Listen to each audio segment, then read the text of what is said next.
Middle east లో మళ్లీ యుద్ధం రాజుకునేలా ఉంది. ప్రపంచాన్ని షాక్ కు గురి చేసిన సంఘటన ఇరాన్ లో జస్ట్ వారం 10 రోజుల్లో 99 భూకంపాలు వచ్చాయి. ఇవి సహజంగా వచ్చిన భూకంపాలు కావు. ఇరాన్ ఆర్మీ న్యూక్లియర్ టెస్ట్ చేస్తోందేమో అనే అనుమానాలు వస్తున్నాయి. కావాలంటే ఈ ఆర్టికల్స్ చూడండి. Iran, Israel, Saudi and UAE ఈ దేశాలకు వెళ్లే ఫ్లైట్స్ ను క్యాన్సిల్ చేస్తున్నారు. మధురో స్టైల్లో ఇరాన్ సుప్రీం అలీ ఖమేనీని కూడా ఎత్తుకు రావాలి అనే ప్లానింగ్ జరుగుతోంది. నిన్న వీడియోలో ఆల్రెడీ చెప్పా, యుఎస్ఏ యొక్క నేవీ, ఎయిర్ ఫోర్స్ ఇరాన్ వైపు వెళ్తోంది. యుఎస్ఎస్ అబ్రహాం లింకన్ 70 యుద్ధ విమానాలతో అరేబియన్ సీ కు చేరుకుంది. మెడిటేరియన్ సీ నుండి యుద్ధ ఆయుధాలు వస్తున్నాయి. 100 fighter jets, 1000 Tomahawk missiles, anti missile defence system. ఏదో పెళ్లికి వెళ్ళినట్లు యుఎస్ఏ ఇరాన్ వైపు వెళ్తోంది. అలీ ఖమేనీ పెళ్లి ట్రంప్ చేస్తాడా, ట్రంప్ పెళ్లి అలీ ఖమేనీ చేస్తాడా అనేది చూడాలి. నిన్నటి నుండి ఒకరినొకరు తిట్టుకుంటున్నారు, వార్నింగ్స్ పై వార్నింగ్స్ ఇచ్చుకుంటున్నారు. ఇరాన్ టాప్ ఒఫీషియల్ ఏమంటాడు అంటే, ఒకవేళ యుఎస్ ఇజ్రాయెల్ మా పైన దాడి చేసినా లేదా ఎయిర్ స్ట్రైక్స్, సర్జికల్ స్ట్రైక్ చేసినా అలీ ఖమేనీను చంపినా ఎత్తుకెళ్లినా యుద్ధం కింద పరిగణించబడుతుంది. It is declare as war and మేము మొత్తం ప్రపంచాన్ని తగలబెట్టేస్తాము అని ఇరాన్ వార్నింగ్ ఇచ్చింది. Our finger is on trigger. Button నొక్కడానికి చూపుడు వేలు దూరంలో ఉన్నామని ఇరాన్ వార్నింగ్ ఇచ్చింది. డొనాల్డ్ ట్రంప్ ఏమంటాడు అంటే, I will wipe off Iran అంటాడు.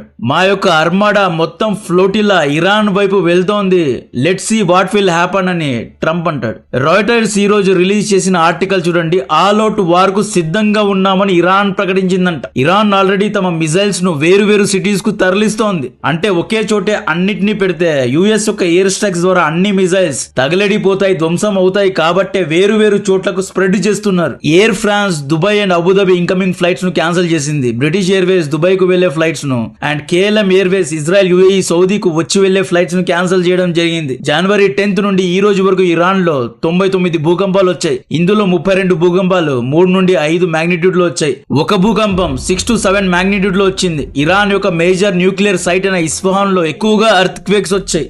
మేబీ యుద్ధానికి ముందు న్యూక్లియర్ టెస్ట్ చేసినా చేయగలరు, ఏమైనా చేయగలరు. లాస్ట్ ఇయర్ 12 రోజుల పాటు ఇరాన్, ఇజ్రాయెల్ మధ్య యుద్ధం జరిగింది. ఆ యుద్ధ సమయంలో యుఎస్ఏ B-2 బాంబర్స్ ద్వారా GBU-57 బంకర్ బస్టర్ బాంబ్స్ తో ఇరాన్ లోని నటాన్స్, ఇస్ఫహాన్, ఫార్దో వంటి న్యూక్లియర్ సైట్స్ పై యుఎస్ఏ దాడి చేసింది. అయితే ఈ దాడి వల్ల ఇరాన్ యొక్క న్యూక్లియర్ ఫెసిలిటీస్ పెద్దగా ధ్వంసం అవ్వలేదు అనే వార్తలు వచ్చాయి. ఈ 10 రోజుల్లో న్యూక్లియర్ టెస్ట్ చేసి న్యూక్ బాంబ్స్ ను తయారు చేస్తున్నారనే అనుమానాలు వస్తున్నాయి. ఇజ్రాయెల్ ప్రధాని ప్రకారం ఇరాన్ దగ్గర 450 kg 90% ఎన్రిచ్ యురేనియం ఉందంట. ఒక బేసిక్ బాంబ్ 50 కిలోలు అనుకున్నా, దాదాపు 8 న్యూక్లియర్ బాంబ్స్ ను ఇరాన్ తయారు చేయగలదు. లాస్ట్ వీక్ ఇరాన్ యొక్క ఆర్మీ ఒఫీషియల్ ఏమన్నాడు, 24 hours లో న్యూక్లియర్ బాంబ్ ను అసెంబల్ చేయగలము అనే వార్నింగ్ ఇచ్చాడు. ఒక వీక్ లో 99 భూకంపాలు, అది కూడా ఇలాంటి ఒక టెన్స్ సమయంలో. తాతను చంపితే don't know how things will change అనేది అర్థం కావడం లేదు. ఈ రోజు అల్ జజీరా కూడా what's next in Iran, regime change అనేది జరిగేలా ఉంది అని వార్తలు ప్రచురించింది. ఇరాన్ లో ప్రజలు చనిపోతున్నారు అని అల్ జజీరా కూడా చెబుతోంది. ఇంత మంది చెబుతున్నా కూడా గ్రేటా థన్బర్గ్ ఎక్కడ సచ్చింది? ఇరాన్ లో దాదాపు 5,000 నుండి 20,000 మందిని చంపారు. UN ప్రకారం 32,000 మంది చచ్చిపోయారు. ఇప్పుడు ఈ so called extreme woke liberals అందరూ ఎక్కడ పోయారు? LGBTQ కమ్యూనిటీ, గాజాపై దాడులు జరుగుతోంది, జెనోసైడ్ జరుగుతోంది అని ఎన్నో వార్తలు, వీడియోస్ ప్రచురించిన వాళ్ళందరూ ఎక్కడికి పోయారు? ఓపెన్ జిప్సీ వ్యాన్ లో మిషన్ గన్స్ ఉంటాయి కదా, మిషన్ గన్స్ తో కనిపించినట్లు కాలుస్తున్నారు. ఇంతవరకు ఏ ఒక్క మానవ హక్కుల సంఘాలకు గాని, వోక్ సంఘాలకు గాని ఎవరికి చీమ కుట్టినట్లు కూడా లేదు. యుఎస్ఏ ఇజ్రాయెల్ ను భయపెట్టడానికి ఇరాన్ 12,000 కిలోమీటర్ల దూరం వరకు వెళ్లి హిట్ చేయగలిగే ఇంటర్ కాంటినెంటల్ బ్యాలిస్టిక్ మిసైల్ ను షో ఆఫ్ చేసింది. ఇరాన్ అండ్ యుఎస్ఏ మధ్య దూరం 11,000 కిలోమీటర్లు. మమ్మల్ని రెచ్చగొడితే యుఎస్ఏ పై కూడా మిసైల్స్ ను ఫైర్ చేస్తాము అని హెచ్చరికలను జారీ చేసింది. గత 56 గంటల్లో చైనా 16 కార్గో ప్లేన్స్ ద్వారా ఎన్నో ఆయుధాలను ఇరాన్ కు సప్లై చేసింది. చైనా ఇరాన్ కు ఏమేం పంపి ఉండవచ్చు అంటే, ఇండియా పాకిస్తాన్ ఆపరేషన్ సింధూర్ యుద్ధానికి ముందు కూడా చైనా సేమ్ ఇలాగే సీక్రెట్ గా పాకిస్తాన్ కు PL-15E ఎక్స్పోర్ట్ వర్షన్ మిసైల్స్ ను సప్లై చేసింది. ఇప్పుడు ఇరాన్ కు కూడా మేబీ PL-15 సప్లై చేసి ఉండవచ్చు. PL-15 అనేది బియాండ్ విజువల్ రేంజ్ మిసైల్. 200 కిలోమీటర్ల దూరం నుండి కూడా దీన్ని ఫైర్ చేయొచ్చు. ఉదాహరణకు అరేబియన్ సీలో రాండమ్ గా ఒక ఏరియాలో Abraham Lincoln air craft carrier నుండి యుఎస్ఏ ఫైటర్ జెట్స్ ఎగురుతున్నాయి అనుకోండి, PL-15 ను వదిలారు. ఫస్ట్ ఇది అవాక్స్ యొక్క GPS ద్వారా వెళ్తుంది, ఫైటర్ జెట్ కు దగ్గరగా చేరుకున్న తర్వాత తన దగ్గర ఉన్న యాక్టివ్ ఎలక్ట్రానికలీ స్కాన్డ్ ఏరియా అనబడే రాడార్ ను ఆన్ చేసి సిగ్నల్ ను ఫైటర్ జెట్స్ వైపు పంపి సిగ్నల్స్ ఫైటర్ జెట్ కు తగిలి బౌన్స్ బ్యాక్ అయినప్పుడు ఫైటర్ జెట్ యొక్క లొకేషన్ ను లాక్ చేసి ట్రాక్ చేసి ధ్వంసం చేయగలుగుతుంది PL-15. అయితే సబ్జెక్టు చైనీస్ రిలయబిలిటీ. చైనాగా మాల్ గోల్మాల్. చైనా మేబీ ఇరాన్ కు PL-10 మిజైల్ ను పంపి ఉండవచ్చు. ఇవి డాగ్ ఫైట్ లో వాడుతారు. China anti missile defence systems like HQ-9 ను ఇరాన్ కు పంపి ఉండవచ్చు. బాలిస్టిక్ మిజైల్స్ కు కావాల్సిన fuel, radars, electronic parts, drones కు కావాల్సిన పార్ట్స్, ఇలా USA ఫైటర్ జెట్స్ ను ట్రాక్ చేసి ఎలక్ట్రానిక్ రాడార్స్ ను సప్లై చేసి ఉండవచ్చు. ఈ యుద్ధం గురించి సింపుల్ గా చెప్పాలి అంటే ఇరాన్ దగ్గర డ్రోన్స్ అండ్ మిజైల్స్ ఉన్నాయి. ఇరాన్ యొక్క శక్తి ఏంటి? యుద్ధ drones and fighter jets. USA Israel యొక్క శక్తి ఏంటి?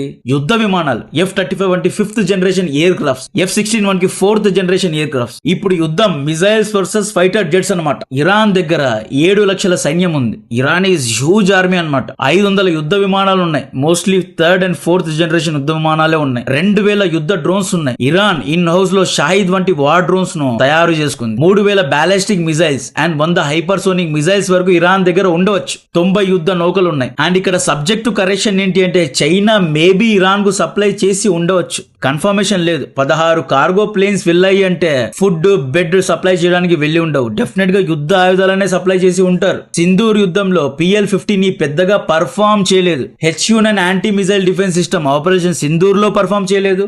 లాస్ట్ ఇయర్ ఇజ్రాయెల్ ఇరాన్ యుద్ధంలో కూడా పర్ఫార్మ్ చేయలేదు. సో చైనా మాల్ ఎంత వరకు పర్ఫార్మ్ చేస్తుంది అనే అనుమానాలు కూడా ఉన్నాయి. ఇజ్రాయెల్ దగ్గరకు వస్తే ఇజ్రాయెల్ దగ్గర 1,70,000 మంది సైనికులు, 4 లక్షల మంది రిజర్వ్ సైనికులు ఉన్నారు. 48 F-35 5th generation air crafts ఉన్నాయి. 300 F-16 అండ్ 80 F-15 యుద్ధ విమానాలు ఉన్నాయి. లాస్ట్ ఇయర్ ఇజ్రాయెల్ ఇరాన్ యుద్ధంలో చూసుకోండి, ఇజ్రాయెల్ ఫైటర్ జెట్స్ తోనే దాడి చేస్తుంది. మిజైల్స్ అండ్ డ్రోన్స్ ద్వారా ఇజ్రాయెల్ దాడి చేయలేదు, నేనైతే చూడలేదు. Iran obviously drones and missiles తోనే దాడి చేస్తుంది. USA దగ్గర మిడిల్ ఈస్ట్ లో 50,000 మంది సైనికులు ఉన్నారు. 150 యుద్ధ విమానాలు ఉన్నాయి.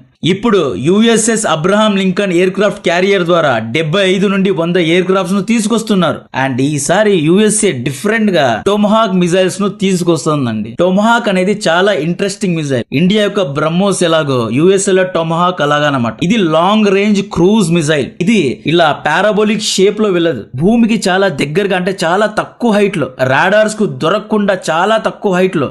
దీన్ని ల్యాండ్ హగ్గింగ్ మిజైల్ అంటారు. అంటే ల్యాండ్ కు అతుక్కొని లోగా చాలా హగ్గింగ్ టెరైన్ అంటారు దీన్ని fighter jets, sub marine, naval ships ఎలాగైనా ఫైర్ చేయొచ్చు.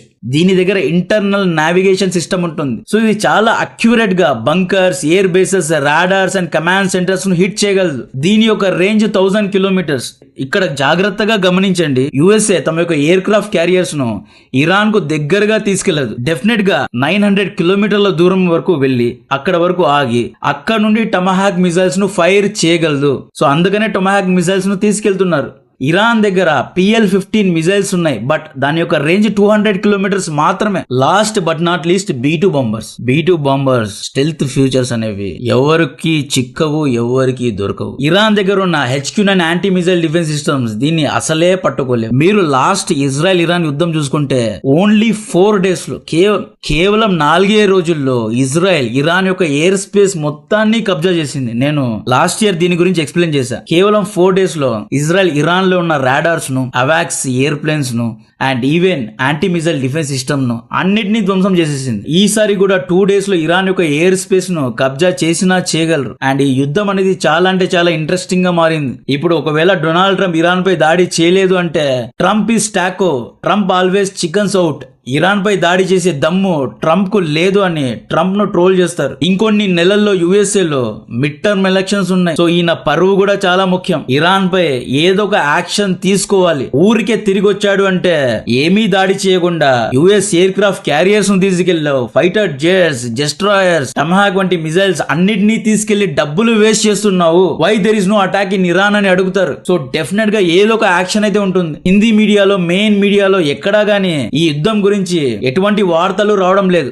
అయితే ఇంటర్నేషనల్ మీడియాలో ఆల్రెడీ చాలా అంటే చాలా టెన్స్ గా సిచ్యువేషన్ ఉంది. దీని గురించిన మరిన్ని డీటెయిల్స్ ఇస్తా. ఇరాన్ ఏమంటోంది అంటే అమెరికా హిస్టరీని మర్చిపోకూడదు. జర్మనీ హిట్లర్ ఎలాగైతే రష్యాపై దాడి చేసి తమ యొక్క సామ్రాజ్యాన్ని కోల్పోయాడో, అమెరికా కూడా ఒకవేళ ఇరాన్ పై దాడి చేస్తే తమ యొక్క సామ్రాజ్యాన్ని కోల్పోతుంది. చైనా సూపర్ పవర్ అవుతుంది.